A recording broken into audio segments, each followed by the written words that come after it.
Eu tive na pandemia, eu diria, em várias linhas de frente simultâneas, né? Na época, o doutor Fábio me chamou para coordenar o COI, né? Então, Sim.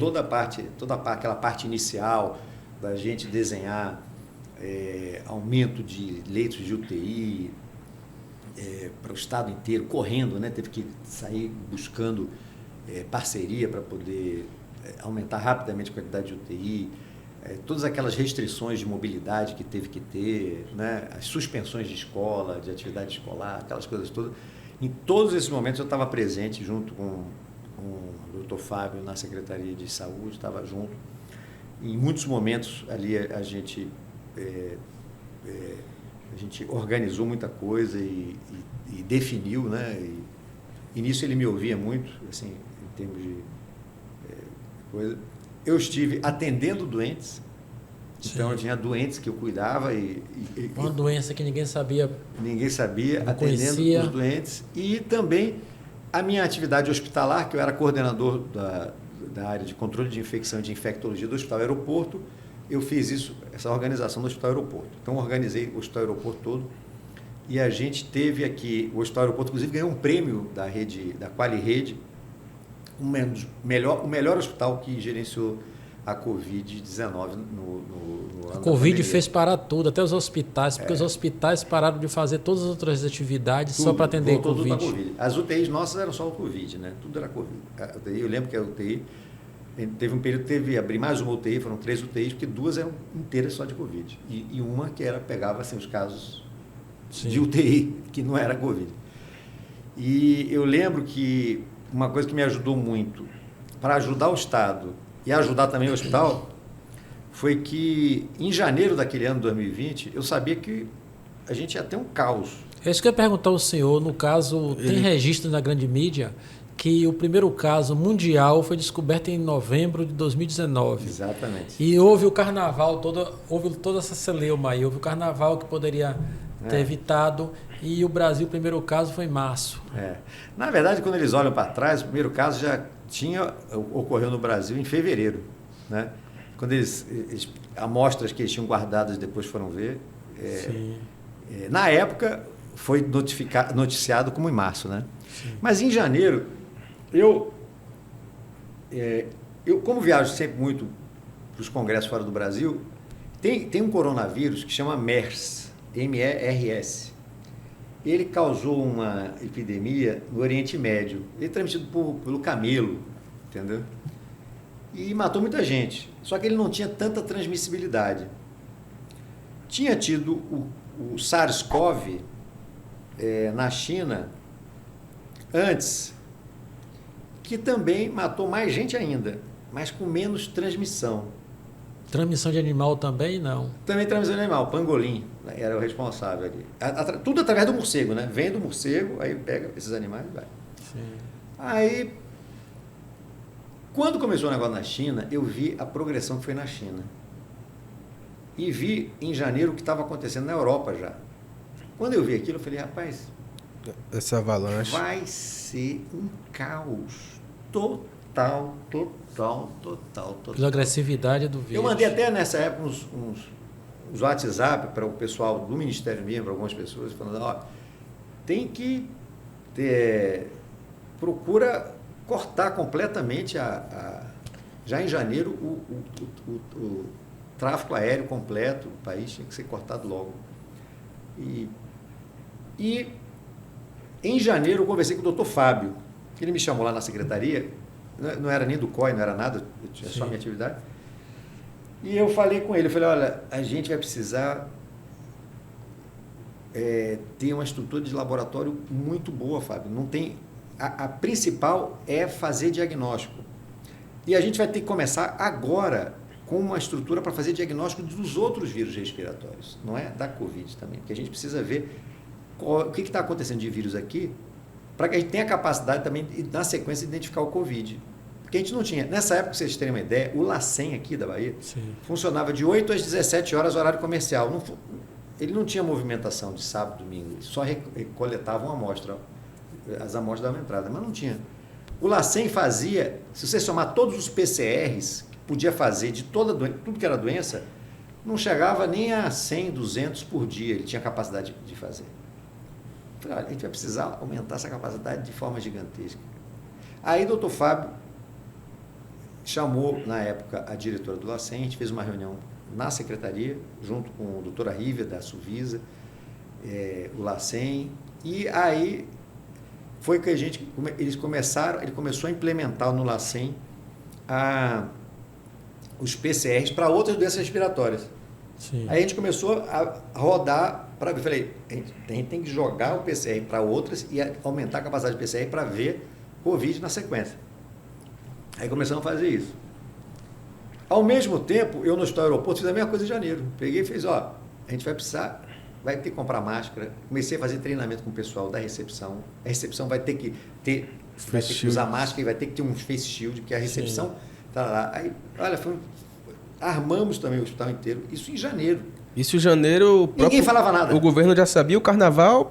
E o carnaval estava rolando, foi rolar. E ninguém falava mais nada. Ensaio de verão. Todo mundo só olhando para a China. Eu estava olhando para o hospital que eu trabalhava. Mas aqui alguns tinham uns casos isolados. A sorte é que eu tinha uma confiança muito grande dos donos do hospital na época, os diretores, que aí a gente implementou, tanto que a gente pegou a epidemia da Covid, ela para a gente no hospital, ela foi o tempo todo suportável, a gente não teve surto dentro do hospital. Vários hospitais grandes aqui tiveram surtos de funcionário, de paciente.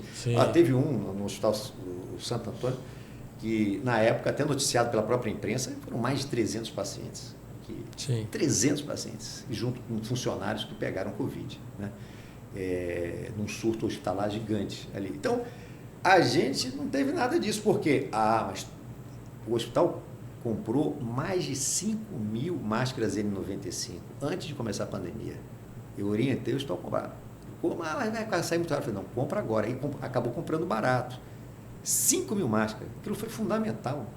Sim, para o início de tudo. Então a gente se preparou, porque eu sabia que o negócio ia ser um pau pesado, ia ser pancada atrás de pancada. Para vocês terem uma ideia, nessa sequência aí, o doutor Fábio foi implementando, quando ele foi vendo que o negócio ia ser isso mesmo, ele foi capacitando o LACEN, por exemplo. Hoje o LACEN é capaz de fazer, só de Covid, praticamente quase 10.000 PCRs por dia. Imagina, a gente sai de 200. Eu lembro que no início tinha aquele lapso temporal de uma semana para dar o resultado praticamente. Tira essa aí é curada. Com o tempo de... Mas para você ter uma ideia como o negócio, hoje a capacidade, hoje o LACEN passou a trabalhar 24 horas por dia, 7 dias por semana. E não parou até hoje. Sim. E está continuando. A capacidade do LACEN é gigante hoje. Você transformou um pequeno laboratório de saúde pública para... Hoje o LACEN está entre os melhores laboratórios de saúde pública do Brasil. Hoje ele está no mesmo nível do Instituto Adolfo Lutz de São Paulo. A mesma coisa, o LACEN da Bahia, ele não deve a laboratório nenhum. A gente faz sequenciamento aqui. A gente está identificando as CPX, doutor, mas eu tenho uma dúvida minha. A questão é que veio aquela questão, faça o teste rápido para detectar se você está. Mas só que a pessoa fazia e o Estado fazia também. Só que mandava o cara ir para casa descansar ou tomar água ou qualquer outra coisa que não é medicamento. E aí, isso eu mesmo, na minha ignorância, que eu não sou médico, mas eu disse assim, como é que eu vou saber? Eu vou para casa, vou ficar lá, talvez a preocupação até interfira até para o meu tratamento. Ô Jura, um dos maiores erros que essa pandemia pôde fazer e que ainda persistem ainda na cabeça de muitos, inclusive profissionais de saúde hoje, é o famoso fique em casa. Foi a maior, eu diria, a maior estupidez que eu já vi na minha vida. E eu era, desde o início desse negócio, contra. Você fala ficar em casa para fechar o comércio ou em casa para curar? Não, fique em casa doente. Sim. Era aquela estupidez. A bolha. Fique em casa. Você teve doença, vá para casa. E fique em casa tomando sua água de coco. Fique tomando água de coco.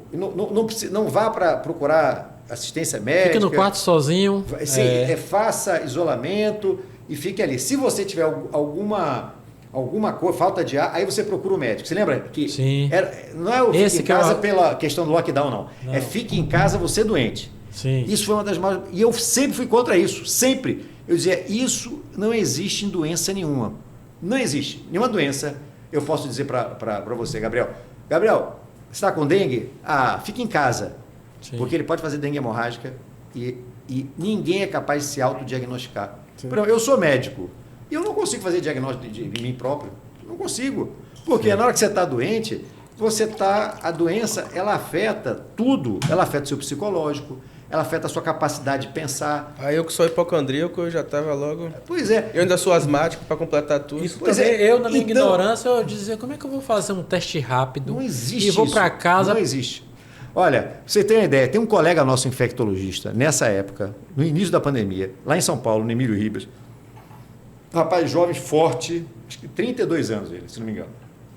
Cara forte, fazia atividade física. Ele seguiu essa ideia, rapaz, que começou dentro do Ministério da Saúde. Não sei se você lembra, que o Ministério começou Sim. a falar isso. Eu dizia, não, isso não tem lógica nenhuma, absurdo uma coisa dessa, entendeu? Uma das recomendações, você tem que ir para a unidade de saúde. Você doente tem que ir para a unidade de saúde, mesmo que você esteja ótimo. Por que você tem que ir para a unidade de saúde, mesmo você ótimo? Porque você não sabe se você está ótimo. E aí eu vou mostrar para você o que aconteceu com esse ficar em casa. Né? Sim. Que é esse exemplo. Aí o menino, 32 anos, médico infectologista, lá em São Paulo, no Emílio Ribas. Sim. Aí estava lá, ficou em casa. Quando ele começou a ter falta de ar, ele pegou o carro, foi para o Emílio Ribas, que ele trabalhava lá, parou o carro, saiu do carro, entrou na emergência do hospital do Emílio Ribas, que é um puto hospital em São Paulo, fantástico. Sim. Os caras deitaram ele teve uma parada cardiorrespiratória e morreu de Covid. Morreu. Aí você vai dizer assim, como? Foi um caso excepcional? Não. Perdeu a mão ele, né? O que acontece com a Covid? Que acabou sendo mostrado. O indivíduo, ele fica os primeiros 5, 6 dias da Covid com um quadro respiratório, dor de cabeça, febre, tosse, mal-estar, entendeu? Dor de garganta. Só que nisso aí, nesse período, aquelas pessoas que podem complicar, elas começam a aumentar um monte de marcadores que vão piorando. O que acontece? Você vai infiltrando o pulmão. Só que a capacidade nossa do pulmão, especialmente numa pessoa jovem, ela é muito grande. Então, você vai perdendo capacidade pulmonar, mas isso não repercute em você fazer suas atividades habituais, entendeu? Sim. Ninguém com Covid tá correndo maratona. Você está assim, dentro de casa, saindo da cama para a sala e tal. Nessa atividade aí, você gasta pouca energia e tem pouca demanda respiratória, concorda? Sim. Então, você não precisa de muito pulmão aqui nessa situação. Você precisa de um pouco. Então, enquanto você tem um pedaço de pulmão funcionando, dá certo. Só que assim, você tinha um pulmão inteiro, aí daqui a pouco você tem menos. A doença vai andando. A partir do 6º dia, 7º, 8º, ela vai tomando rapidamente. Então, quando ela vai dar sintoma para o cara que está em casa, de boa, tranquilo, Cara forte. forte, deitadinho, vendo a televisão, quando ele começa a sentir, ele já... Entenda, ele para isso... Já não passou dos precisava 50%, já foi já afetado. passou de muito de 50%. Meu sogro foi assim, meu sogro ele teve 78% do pulmão comprometido. Às vezes, quando o cara chegava, às vezes, na emergência aqui, alguns caras ficavam em casa, chegavam na emergência aqui do aeroporto, a gente via, tinha 90% do pulmão tomado e o cara começou a sentir falta de ar 5 horas antes de ir para o hospital. Por quê? Isso aí, ele estava deitadinho, então ele não precisava de muito pulmão, entendeu? Sim. Ele não estava fazendo atividade. Só que quando o negócio chegou a comprometer para um nível em que ele, mesmo em repouso, começou a se sentir mal, foi quando ele foi para o hospital, estava deitado na Perdeu cama. tempo, perdeu time. Ele chegou lá, o pulmão todo tomado. Aí era só a questão de 1 hora para ele ir para o tubo. Pode contar. Mais 1 hora, tubo. E mais 1 hora, muitas vezes, óbito. Entendeu? Foi isso que aconteceu com o rapaz, o infectologista lá de São Paulo. Quando ele chegou no hospital, ele estava com o pulmão todo tomado. Porque ele mais ainda, ele era um cara que fazia muita atividade física. Então, ele já tinha uma capacidade aeróbica boa. Então, quando ele foi sentir mal-estar, ele já não tinha pulmão mais nenhum, entendeu? Sim.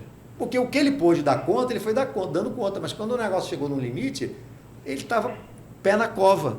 Ele chegou para morrer. Sim. Então, esse tipo de coisa vai fazer a coisa mais maluca que eu já vi. Porque em doença nenhuma você manda o cara para casa. A gente com dengue, a gente manda o cara passar na unidade de saúde, porque você precisa ver se você está com hemoconcentração, se a sua plaqueta não está muito baixa, entendeu?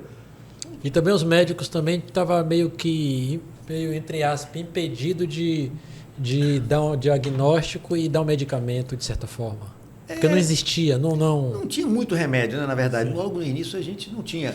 Realmente o corticoide foi o que a gente começou a fazer, foi uma das maiores ajudas. Corticoide, porque o corticoide desinflama, né?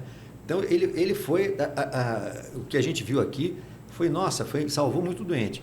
Depois teve uma medicação chamada tocilizumab, que alguns trabalhos iniciais mostraram, a gente começou a usar precocemente aqui para vários doentes e que foi muito boa para esse paciente grave. E depois se mostrou que ela é muito boa mesmo. Uma medicação usada para outra coisa que não tem nada a ver com o Covid. Sim. Não tem nada a ver. Mas ela reduz a inflamação. Mas isso foi no início, né? Então, assim, esse negócio de ficar em casa era completamente diferente. E eu vi isso no manejo do meu paciente. Porque o que eu fazia com meus pacientes? Então, Jura, você estava com Covid, você me procurava. Doutor Bandeira, eu estou com Covid. Aí, o que eu fazia com você? Eu não dizia para você ficar em casa e dizer, não, você vai fazer o seguinte, Jura. Você vai fazer esses exames, que eram exames que mediam a atividade de inflamação, e você vai fazer uma tomografia. E aí eu monitorava você. Você ia ficar fazendo você ia comprar um oxímetro você lembra aquele oxímetro? Sim. Eu usei. Botava no dedinho? Sim. Eu ia falar para você, Jura, compra um oxímetro e termômetro, porque eu quero que 6 vezes por dia, você vai dividir. Sim. Você vai pegar o oxímetro, vai botar, vai ver sua saturação, sua frequência cardíaca e sua temperatura. E com isso no final do dia, você me mandava pelo WhatsApp. E eu comecei a fazer o quê? Os doentes faziam isso, em determinado momento eu pedia um exame de sangue gerais para avaliar a parte de inflamação e fazia uma tomografia. Vamos ver como é que está seu pulmão. Você estava em casa, estou fazendo uma teleconsulta com você. E aí ia. Se você tivesse o pulmão limpinho e os exames de sangue bem, e você mandando para mim todo dia a sua sequência de saturação, frequência cardíaca e temperatura, o que eu fazia? Eu ia observando. Se você teve febre, mas a febre foi embora rápido, é um bom sinal. Se a febre mantinha, mau sinal. Sim. Se a febre começou, parava, voltava, mau sinal. Entendeu? Sim. Se a sua saturação estava bem, de repente ela começava a cair, mau sinal. Então, quando acontecia isso, eu dizia, Jura, você vai repetir os exames de sangue agora. Mandava uma requisição para você e vai repetir a tomografia. Aí você repetia. Frequentemente já tinha algumas às vezes alterações. O que eu fazia nesse momento? O que a gente tinha naquele momento era fazer corticoide. Então vamos começar a usar corticoide. Aí você começava a usar corticoide, determinada dose. Se o negócio estivesse mostrando que começou a melhorar, a febre descia, a frequência cardíaca melhorava, a saturação subia, então tá dando certo, vamos manter. Se não desse, eu dizia, Jura, hospital, agora, e a gente vai internar você. Aí eu botava você para internar e eu ia acompanhar. Então você entendeu a diferença? Uma coisa é você dizer para o cara, fique em casa, beba água de coco. Beba água de coco e espere a doença passar. Você não sabe o que está acontecendo naquele organismo. A outra coisa é o seguinte, eu quero acompanhar você diariamente. Então, eu tenho um monitoramento diário seu durante, pelo menos, os 8 a 10 primeiros dias da Covid, porque é esse o período mais crítico. Se você bateu 10 dias, está jogando bola da barraca bem, a sua chance de complicar era praticamente zero. Para mim, zero. Mas eu preciso acompanhar você nesse período, entendeu? Ou seja, a Covid mostrou que a recomendação que tinha que ser feita era o seguinte, não vá para o seu médico e o seu médico tem que lhe acompanhar durante pelo menos 8 dias a sua Covid. Você tem que estar sob algum nível de monitoramento, entendeu? Porque você sozinho não vai. Nessa brincadeira, teve uma família de 4 pessoas que eu acompanhei. 2 começaram a empipinar, que era uma senhora mais velha e um outro senhor que era obeso. E 2 que eram mais jovens não tiveram problema. Eles não tinham plano de saúde. Eu fiquei acompanhando eles com telemedicina, os 4. O que aconteceu? Os 2 mais jovens foram tirando de letra. Foram tranquilos. Os 2 outros, foi exatamente isso que eu estou falando para você. Estava tudo bem até o 5º, 6º dia, daqui a pouco, 6º, 7º dia, um deles começou a piorar. E o outro lá para o 8º dia começou a piorar. E a gente fez isso. E aí começamos a fazer corticóide, fazer isso aqui, monitorando, com exame de sangue, com não sei o quê, tomografia. Foram enchendo, as tomografias foram enchendo. As tomografias foram enchendo o pulmão, não foi no primeiro nem no segundo dia, não. Foram lá para o 7º, 8º dia, entendeu? Num deles. No outro foi no 5º dia. Então, as coisas na Covid, elas aconteciam mais tardiamente. Quando você pensa assim, o cara estava com febrão nos primeiros 3 dias, o cara tem febrão de 38, 39. Mas aí não tem nada a ver. O problema não é a febre no primeiro 3 dias, é lá. Quando um deles, por exemplo, teve febre nos primeiros dias, depois ficou sem febre, voltou a ter febre no 8º dia. Eu falei, aí tem coisa. E aí eu consegui tirar eles dois, que eram um delas era bem idoso, o outro não era idoso, mas era obeso, consegui tirar sem internar, mas monitorando com hidratação, com uma série de medicações, com corticoide, etc. E aí a gente foi aumentando dose, isso, aquilo, eles foram fazendo, chegou um momento que foi bem engraçado, a febre deles foi desaparecendo com as medicações. Sim. O que a gente chama de taxa de proteína C reativa, que é um marcador de atividade de inflamação, foi caindo, e o pulmão estacionou e a saturação melhorou, entendeu?